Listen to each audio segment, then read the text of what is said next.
The story of this Nazi criminal is still shocking today. Ilse Koch is unique in that her and her husband's deeds shocked even the top echelons of the Third Reich. Born in Dresden, she was a sweet child, earning the nickname Angel from the regulars at the library where she spent much of her free time. As she grew up, she dreamed of making something of herself, so she trained as an accountant. However, this was not enough for her financial well-being. Fortunately, in 1934, she met Karl Koch, a member of the Nazi Party and an SS officer. The couple felt a mutual attraction and decided to stay together. Ilse, as a devoted partner, accompanied her beloved wherever his fate took him. In 1936, Karl Koch was appointed commandant of the Sachsenhausen concentration camp, and Ilse found a job there as an accountant.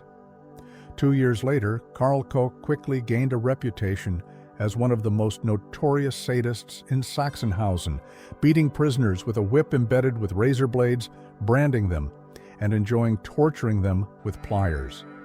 Ilse, far from being appalled, eagerly absorbed these new sensations. In 1937, Karl Koch was noticed and transferred to Buchenwald, where he was tasked with creating a new concentration camp from scratch.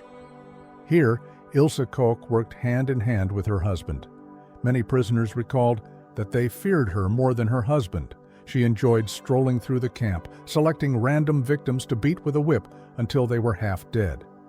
However, this was not enough for the sadistic Ilse Koch.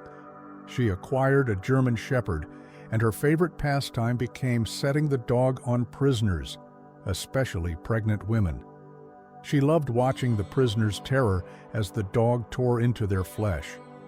Unsurprisingly, she soon earned the nickname Buchenwald Witch and Buchenwald's Bitch among the inmates. As time went on, the Buchenwald Witch's inventiveness grew. She took pleasure in selecting several prisoners and sending them to the camp zoo to be torn apart by a Himalayan bear, all while she watched from the cage. But her most terrifying hobby was yet to come. Handicrafts, but not in the conventional sense. She began selecting prisoners with tattoos, expanding them with lethal injections, removing their skin, treating it, and giving it to her. All the prisoners knew of her passion for tattoos, so they would cut themselves to ruin the designs or even try to get into the gas chamber to destroy them completely. There is a known case of a French cabaret artist who ended up in the camp with a beautiful tattoo covering her entire back. As soon as Ilse Koch saw her, the woman's fate was sealed. The Buchenwald Witch made a tablecloth from the woman's skin. Her madness only grew. She began making gloves, purses, and even underwear from human skin. One prisoner, Albert Karowski, who worked in the morgue, told how Ilse Koch made herself panties from the skin of a gypsy. He had seen the tattoo on the gypsy's body, which later appeared on her underwear. The camp doctor, who issued death certificates for tattooed prisoners, helped forge documents stating that the cause of death was a heart attack or something similar. Ilse Koch became so engrossed in her craft that she even corresponded with the wives of other camp commandants, sharing her secrets for tanning and working with human skin. She especially loved making lampshades, earning her the nickname Lampshade Lady. Strangely, nothing human was alien to the Buchenwald Witch. Once she noticed a tall, strong young Czech among the prisoners. She had him washed, fed for several days, and then dressed in a strict suit and taken to her apartment. She met him in a pink peignoir, hinting at a more intimate continuation. However, the Czech refused, immediately signing his death warrant. He was brutally beaten by Ilse Koch and then shot, but this was not enough for her. She ordered his heart, with the bullet still lodged inside, to be removed, preserved in alcohol, and placed in her room.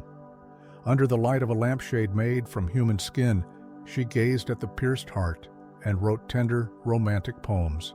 However, the madness of the Koch family soon became known at the highest levels.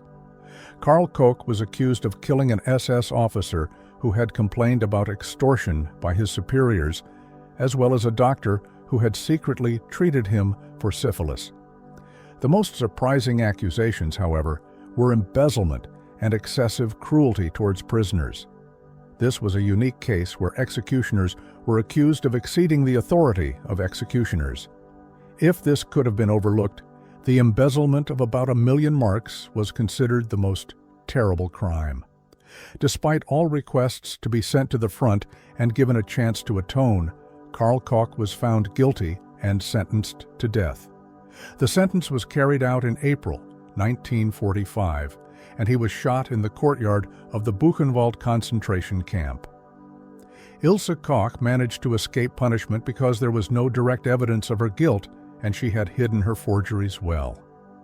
After the liberation, she could no longer get her old job, so she tried to keep a low profile and not attract attention.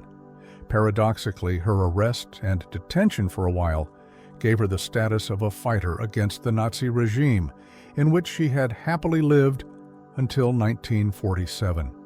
In 2007, she was finally charged with crimes committed in Buchenwald. However, she claimed that all the facts were slander by colleagues who were taking revenge on an unfortunate woman for her professional zeal. Despite being pregnant, she was sentenced to life imprisonment. However, in 1951, Lucius Clay, the Supreme Commissioner of the American Occupation Zone, removed all charges against Ilse Koch, stating that the evidence was insufficient. He claimed that there was no evidence that she had ordered anyone to be executed or that she was involved in making crafts from tattooed skin. After this strange decision, the Germans were outraged that one of the most cruel women of the Third Reich had regained her freedom. Even the American prosecutor, William Denson, who had sentenced her to life imprisonment, was shocked, calling it a monstrous miscarriage of justice. Ilse Koch was one of the most notorious sadists among Nazi criminals.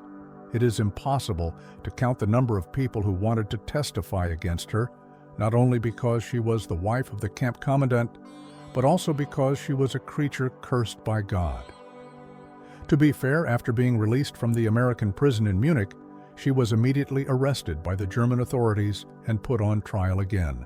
The Bavarian Ministry of Justice began an active search for witnesses to gather indisputable evidence. As a result, 240 surviving prisoners from the Sachsenhausen and Buchenwald concentration camps were called to testify.